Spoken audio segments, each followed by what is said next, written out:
Hello and welcome to a new video. Today we're going to take a look at Victini in the new Sunshine Cup, as Victini is going to be a very interesting Pokemon to take a look at. This Pokemon will have access to the moves we create, Quick Attack as well as Overheat.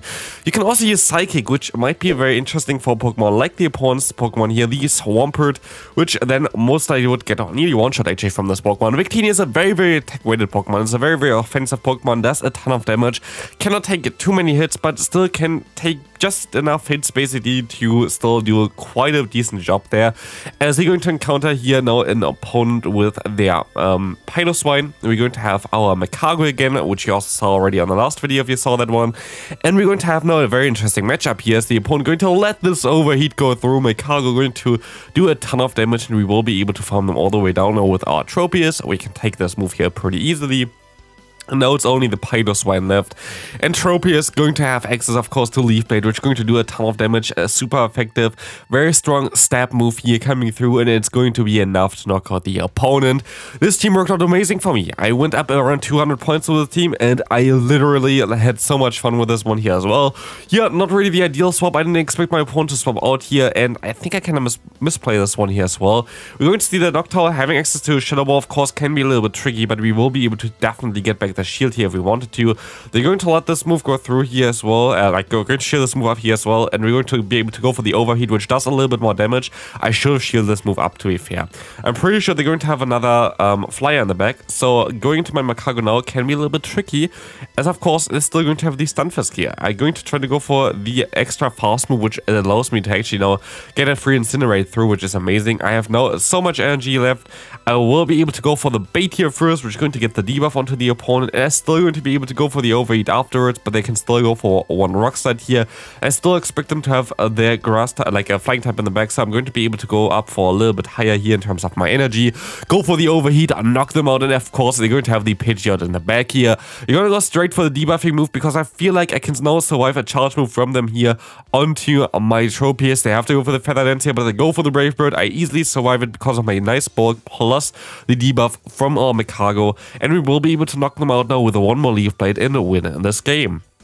So, next game, we're going to see Double. This is a cool thing about the Tropius. Tropius is not really an obvious pick for this current meta, by the way. You can also substitute it with the Jumpluff, especially the normal version I like more than the Shadow version, to be fair. But you can definitely substitute it for this Pokemon as well. I just like here the X to the move Leaf Blade, which you just get so fast to. But unless you're going to encounter some flying type Pokemon like the Noctowl or the Pidgeot, which of course they are pretty common, you're going to have a pretty decent time here with your Tropius. Tropius is a very good Pokemon in the current meta because you have a lot of bulk and also of course Leaf Blade, which is going to help you out quite a bit in a lot of matchups, and this makes it all kind of nice. You're going to see the opponent going straight for a charge move here. I expect them to go for the Feather Dance, and there was a Feather Dance here as well, which will allow us now to go up a little bit higher, go for the Recreate here on the CMP I think, but I'm going to shield up anyway, so it doesn't really matter that I CMP tied here as well. Should have most likely even not go for that and just try to throw one earlier, so I can just go for back-to-back charge moves like this. We can still go for back-to-back because they're going to be able to farm up again to another charge move here. We're going to see the double coming through. We can go for another charge move as well with our Victini. Gonna go ahead and get the shield from the opponent. Now this game is basically over. Double has no chance against Tropius. Do you see how much damage the Leaf Blade does? Plus Air Slash is just going through here and doing a lot of damage as well, which is going to be very nice. So as you can see here, there's not a lot that this Double can do here. While Double is a very strong Pokemon in this meta right now, not against this team. Let's take a look at the next game. We're going to see a Pidgeot in the lead. Horrible lead Force. What are we going to do here? We are of course going to go ahead and swap out into a Victini. Getting at the Obstagoon, and here is where I mean that the Victini has basically the perfect amount of bulk still to tank some charge moves here. Like you see here, the Night Surge didn't knock me out. And now I still will be able to go for a V-Crate and an Overheat. They can shield this up if they want to, and they don't want to shield this up. And this Overheat did more damage, as you saw as well before. I think we saw already one V-Crate hitting an Obstagoon, which didn't do enough damage. Here it did do enough damage with the Overheat, which is really nice. As you know, we'll be able to realign. They're gonna go into the Vigoroth, but I don't really care too much about this. This is going to be already a game over. I can swap into my Tropius here right now, and Tropius is just going to be able to completely wall this Vigoroth here, especially after the attack drop. The Body Slam basically does no damage towards me, as well as their counter is going to be resisted, allowing me to farm them all the way down here. This team honestly worked so well. I think Victini is really underrated in this current meta. I don't think I have seen someone using it against me yet, so it's such a good Pokemon. Here my opponent goes for the Feather Dance. It doesn't really matter too much to me. I'm just going to swap out here anyway. I can still store my charge moves. I can still go for them later if I need to. The opponent still can shield. I'm just going to go for the 2 shield flexes at this point of time. Like, we're going to have the Magcargo against the Pidgeot. We're going to have a great matchup here. We will be able to resist all the moves because Pidgeot only learns moves that are flying type. Actually, it doesn't learn any normal type move, does it? I actually think it's like pure flying type with any move it learns, which is kind of wild. But here we can still go for 1 Rock Tomb, knocking them out here, and we still win with 2 shields left. Porygon 2. Actually an interesting Pokemon. It's a very underrated as well. Like, this Pokemon is just charging up so fast. And Tri-Attack can get the debuff. And here, I didn't want to throw my charge move on a debuff Pokemon, like with debuffed attack there.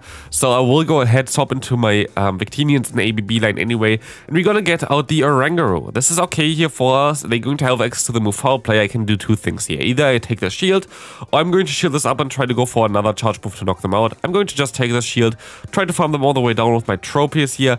I had some lag here, I think, as well, but generally, I didn't play Go Battle League for now a week, and it's very laggy. It's very, very laggy, and there are a lot of problems again, which is not really ideal. Here, I should have thrown my charge move earlier. There's no fast move timing against one-turn moves, by the way, so like it doesn't really matter when you throw. So this was definitely a mistake by me, but it doesn't really matter too much. I still have a Leaf Blade stored. I'm still going to be able to knock out the opponent's Porygon here, and you're going to see now a Gliscor coming in. This is less than ideal. I'm gonna go for the Rock Tomb here, trying to get the shield anyway, because they have to shield this move up, and they do shield this move up, but I'm now predicting that they're gonna go for the bait first, and I was wrong. They're going to one-shot me here. Now it's all down to the Tropius, and that's why I like Tropius so much. It just has those insane bulk while still having Leaf Blade, which is just an insane charge move, and we're still going to be able to take out this Gliscor here with a few HP left, thanks to the debuff as well from our Magcargo. Next opponent, we're going to see a Trevenant in the lead. This is really nice for us, of course. They're going to be able to reach their Shadow Ball before I can go for my Aerial Ace, which is going to do a lot of damage here. Gonna put us into low, deep-ish yellow health, but we will be able to knock them out with 1 Aerial Ace here anyway, so that's going to be fine. Going to swap out immediately here, expecting something in the back that we're going to not really want to face, and we're going to see here already that, like, I think a Noctowl or Pidgeot in the back there, while we can go ahead and go now into our Victini, getting out the Swampert, getting also the Swampert pretty low here as well, and we should be able to now have a pretty decent time, as we just have to win this matchup here. Like, we have to just get the Swampert low. The opponent has literally no benefit of shielding up the Swampert here now, and yeah, I feel like this is going to be a very decent game here. The opponent still has the shield left though, more than I do, but I can still go for 1 Leaf Blade, and this actually is kind of crucial, because Leaf Blade going to put them into range for 1 Rock Tomb. So I have to go for 3 Rock Tombs here basically. I'm going to shoot up the first charge move from the opponent, going to be a Shadow Ball, very nice for us. And now we can go for 1 Rock Tomb with going to put us out of range for 2 Shadow Balls to knock us out. So this is going to be actually it for this game here as well, as the opponent can still try to do something, but they're going to see here right now, Shadow Ball is not going to do enough damage, especially after this next debuff here as well, that they are going to have no chance at all here. They are going to be too debuffed, as well as we're going to be able to now take this next charge move, going to be the next Shadow Ball. It doesn't do enough damage, and we can farm them even down here. Very nice. Next opponent, let's take a look at this one. This is actually, like, honestly the worst possible Pokemon to face. Galarian Stunfisk is of course a Pokemon that has access to moves that can hit basically all our Pokemon, because we are all weak to Rock Slide, and my backline is also weak to Earthquake. So here we're going to see the Rock Slide coming through, but again, as I said, we can actually still take those moves with our Victini. And we're going to be able to force a shield from the opponent here, which is going to be very nice. As V-Create is coming through here, we can go for another one here, or we're going to get switch advantage. Let's see what they're going to do. They're going to let this shield this move up here. Gonna go ahead and go into my Magcargo here. They're gonna go for the Brave Bird. This is actually fine for us, because now we can farm them all the way down still. We're going to have now a V-Create, not a V-Create, an Overheat stored, which will do a ton of damage against the opponent here, but I expect them to have another flying type in the back. And I play this pretty miserable. As you can see here, I'm going to go ahead and go for the shield against the Rock Slide, which is of course what I have to do, but I'm going to swap out here. And of course, they're going to have the Noctowl in the back. You might wonder, why do I go for Leaf Blade? Even, like, if there's only 1 stage difference in terms of effectivity for those charge moves here on the Tropius, Leaf Blade is actually the better move to go for, which is an interesting thing, because Leaf Blade is, yeah, resisted here, of course. But still, it's just Aerial Ace being such a bad move that it's sadly going to, yeah, not be as great for this matchup here. Otherwise, we have to farm to 100 energy here. Sadly, this is not something that my opponent really wanted me to do, so they're going to be able to knock me out here, and we're going to lose this game just barely. Most likely could have played a little bit better. But I didn't. But also I kind of got, yeah, I don't know, like it's kind of awkward to play against the Galarian Stunfisk sometimes. This time around we're going to have it in a pretty decent scenario for us though. We're going to be able to go ahead and go for one recreate here right now, trying to get the shield from the opponent, see what they're going to do. They're going to let this move go through, which is kind of unfortunate for us because I wanted to go for the overheat afterwards. Like this doesn't really matter, they're going to farm us all the way down. But we put them now into Leaf Blade range, which is going to be pretty decent for us. But also, maybe they're going to be already in the Incinerate down range. And this is what I'm kind of hoping for right now. I hope this is the range for 2 Incinerates.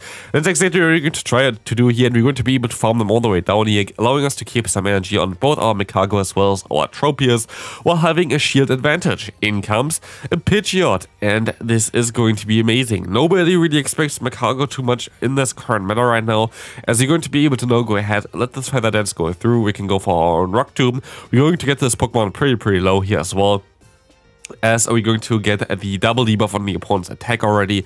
They can go for one Brave Bird here if they want to, and they do go for another Feather Dance, allowing me to swap out now after I got to another charge move, go for the Leaf Blade, snipe the opponent here, snipe the energy, and also going to knock them out with the Leaf Blade, as they're going to see, of course, the Noctowl coming back in. We have 2 shields still left, our Magcargo still going to be able to go for the stored up charge move here, and we're going to put them already with this Rock Tomb into range where we will be able to farm them down afterwards.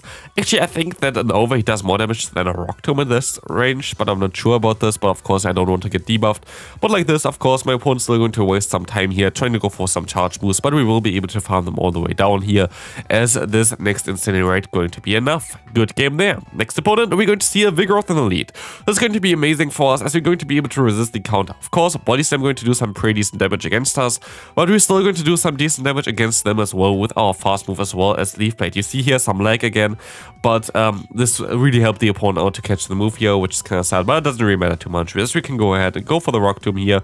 We'll be able to hit this before they can go for one Shadow Ball as well, which is really nice for us, as we're going to put them into range where we can farm them all the way down here. They can go for one Shadow Ball, it doesn't do too much damage as well, as they're going to be definitely able to go for another charge move against the incoming Vigoroth now. So let's take a look. They're most likely going to go ahead and go for one Body Slam here first, and they do exactly that, allowing me though to put them into range for one Overheat, which I'm going to go for here as well. Not really messing around here. Overheat should be able to knock them out, and it does knock them out. I'm going to swap out here, and we're going to see the Munchlax in the back.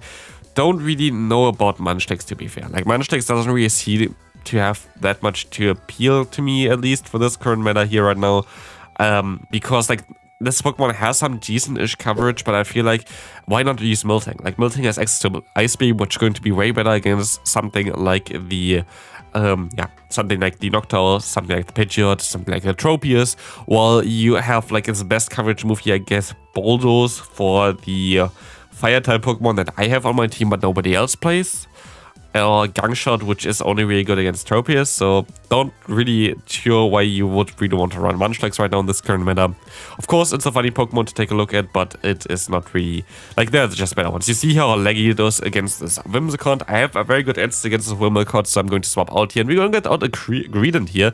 Greedent have access to the move Crunch, but this is going to be a Body Slam. Body Slam going to be a very decent step move for Greedent, of course, but of course, we also have a very decent step move here in the Recreate. Gonna get a one shield here, going to be able to hit another Recreate against this opponent as well, and of course they don't expect us to get to the charge moves that fast. I should have went for one more fast move before as well, but we will be able to get both shields from the opponent's Greedent while they still have to throw against us.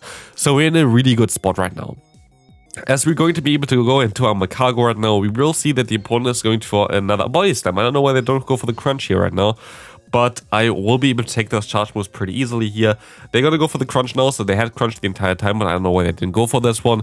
We will be able to farm them all the way down. We're going to go for the big Overheat here right now. Going to be able to knock out the Whimsicott, and we're going to see now the Trevenant coming in here, which has a literally 0 chance against our team. So yeah, that's going to be a very good game here against this opponent. We still have 2 shields left, and they're going to forfeit this game. Final game, here's what I mean, Miltank is just better for the scenario, but this time around they're going to run Rollout. Also not a bad idea for this current meta right now. Rollout Miltank I think has a lot of potential right now. Ice Beam is just so nice for the current meta, as you're going to have a lot of Pokemon that are going to get hit super effective by this one.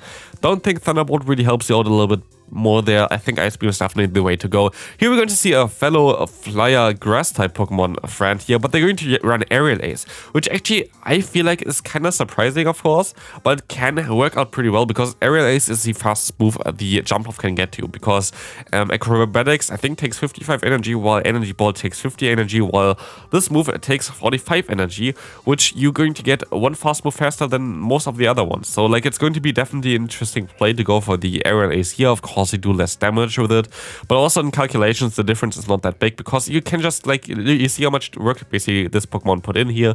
We're going to be able to go for a shield against the opponent's Molting though. We can go for one Leaf Blade here, and we can swap out now into Magcargo, which will be able to resist all the moves from this Pokemon. As you see the Vigoroth coming in, we're going to be able to finish up this video with a big boom from our Magcargo. Goodbye Vigoroth there. They can still go for one charge move, but it's going to be a body slam. That's going to be a very good game. I hope you enjoyed this video though. This team was a lot of fun. If you did, please leave a like on the video. Would appreciate it, would help out a lot. I'm back now from vacation, so more uploads coming out again, more shorts coming out again, so hopefully you're going to enjoy this one, and I see you in the next one. Bye!